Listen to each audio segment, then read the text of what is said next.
Welcome to Inside the Castle, the podcast that goes behind castle doors to have real conversations with real people about solving the nation's toughest challenges. I'm one of your hosts today, Aaron Snyder. And I'm Angie Fryermuth. Today we have Jennifer Rainey, the National Program Manager for Interagency and International Services Branch, to talk with us about the Section 234 program. Jennifer, thanks for being with us here today. It's a pleasure to be with you. So Jennifer, before we figure out what this 234 program is, wanted to get a little background from you just about yourself and how you got to be where you are with the Corps of Engineers. No, thank you. I am the new WRDA Section 234 Program Manager, which is managed out of the Interagency and International Services Branch here at headquarters. I raised my hand for an assignment as one of our colleagues was preparing to retire, and I transferred to headquarters this fall after filling a 120-day detail assignment spring. I spent 3 years at the Transatlantic Division as the IIS Program Manager, responsible for general oversight and reporting of all USACE non-DOD reimbursable services performed in the CENTCOM AOR. This included supporting the task force tasked with executing the Mosul Dam emergency drilling and grouting program. I worked closely with the team on funding authorities and final closeout activities. But prior coming to the Corps, I spent over 8 years at the Department of State, overseas buildings and operations, and many years in the private sector. So architecture is my background and my formal training. So as the daughter of a Coast Guard officer, water has long been part of my life. It wasn't until my exposure to the Mosul Dam and after a few other career happenings that really became interested in helping leverage expertise to tackle challenges in the topics of water management, infrastructure, and water security. So supporting the 234 is going to be a good fit for me. I'm brand new in the role, and it's going to be very interesting work. Thank you for the introduction, and I am always excited to hear the background of our Corps employees. I am not well versed in the Section 234, and I don't know how well our audience is. So can you tell us a little more about the Section 234 program? The Water Resources Development Act of 1996, Section 234, authorizes the Secretary of the Army to engage in activities in support of federal departments and agencies, non-governmental organizations, international organizations, or foreign governments to address problems of national significance to the U.S. It's intended to use the Corps of Engineers' technical and managerial expertise to address domestic and international problems of water resources, infrastructure development, and environmental protection. The Secretary may engage in these activities in support of international organizations and foreign governments in consultation with Department of State. We have a authorized annual budget of up to $1 million annually. Typically, depending on how the funding is, we may not always receive $1 million, but that is the authority. The Secretary may accept and expend additional funds from our federal agencies, international organizations, or foreign governments. So that, in a nutshell, frames the 234 program authority. And so we have an internal management system established for the program where we have a request for proposals that goes out to all the MSCs, and they, depending on what they have in their programs, individual programs, submit a form for funding request for small events. And we use that money that is authorized through the Assistant Secretary of the Army, Civil Works. We use that funding as seed money that will then go to events and topics of water, as I just described. So that's interesting. I think, so in my past career, I worked in watershed planning, and I actually took a trip over to Vietnam a couple times and South Korea as part of the IIS program. And I'm not exactly sure how it was funded, but you talked about these small events. When you talk about small events, is it sort of like where Corps staff goes and provides training services for other governments, or are we talking about like more logistical building services, like you talked about Mosul Dam earlier. I'm not sure if that was part of this program, but are we talking about like small scale trainings, or are we talking about more big technical expertise with this program? Small trainings, workshops, conferences, making those early connections that may build into further services. Typically, we're trying to focus that building partner capacity and organize, institutionalize other government's expertise in water resources. Sometimes we may get a request for technical support, and maybe we need just a small trip to scope out what that entails. We're able to provide small seed money to get teams over for international services. Thinking about your background and your past experience with the State Department, I do know that a lot of our foreign travel is coordinated through the State Department. So how has your past experience helped you in this current role? It has provided insights into the process for getting travelers overseas, but generally speaking, that really wasn't my role at Department of State.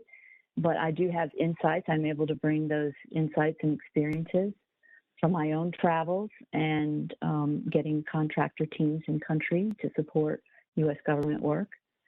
Good question.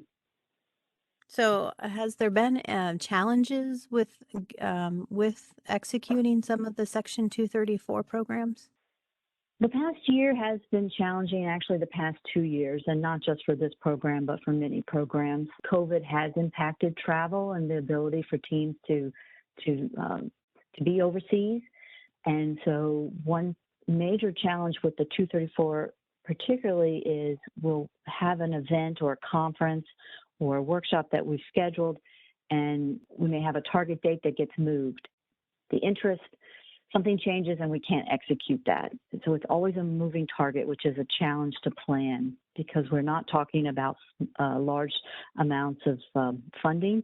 So trying to juggle that it can be quite challenging, yes. So I'm a little bit curious. So you had mentioned earlier that the districts submit a form. How do the districts know what types of events that they should be pursuing? Is there like a lead district out there for each of the areas across the world, or each of the countries, or does this randomly pop up at one district? Well, oftentimes a lot of the activities are driven by the combatant command and their lines of efforts that they have identified. We try to synergize with those, particularly when they request USACE support, sending our experts over. So that is one way. Another is identifying through various things that are happening with Department of State. They make a request and looking to synergize and how to whole of government get the best bang for the dollar is one of the things that also drives which priorities events are being executed that year. So when a district or an individual goes over and executes a Section 234 effort, is there a reporting requirement that they do upon return? And I'm getting at, is there a way that they can share their experiences across the Corps? And then we can also push up the value of this program and the work that's being done within it? Yes, after each event, we do require a storyboard. We like to acquire photos and detailed description of the event and the objectives achieved, what observed impacts, and the follow-on activities.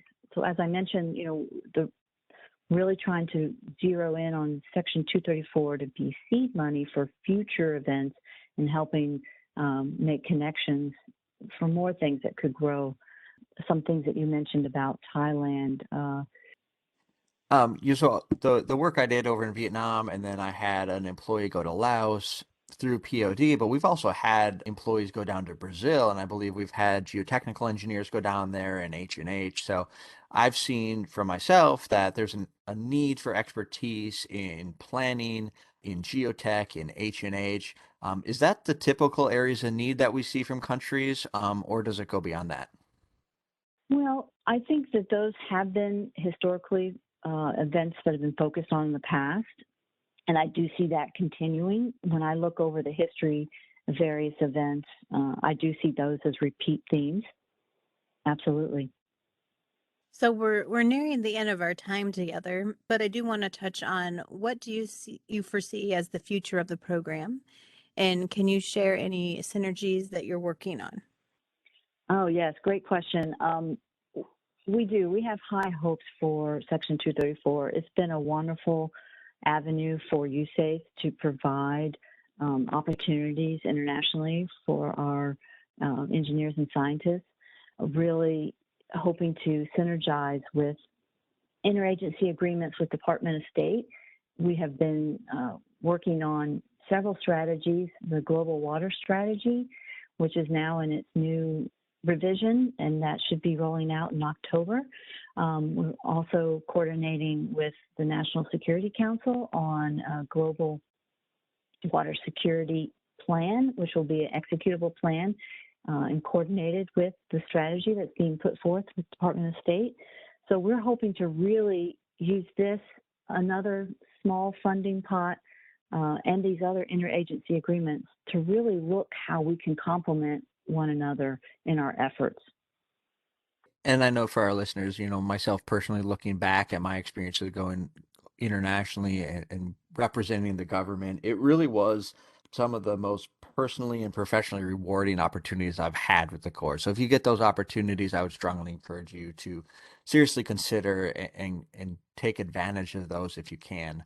It's just great to see different cultures and how things work in different parts of the globe, and very rewarding. So it's impressive to see that we're able to really take a small pot of money and yet have such a really large impact on the development and future of some of these countries. So I just think it's a really important program. And Jennifer, I hope you're able to continue to push this program forward, and really encourage to hear from you and see your leadership in moving this forward. So really wish you the best of luck as you continue to develop this program.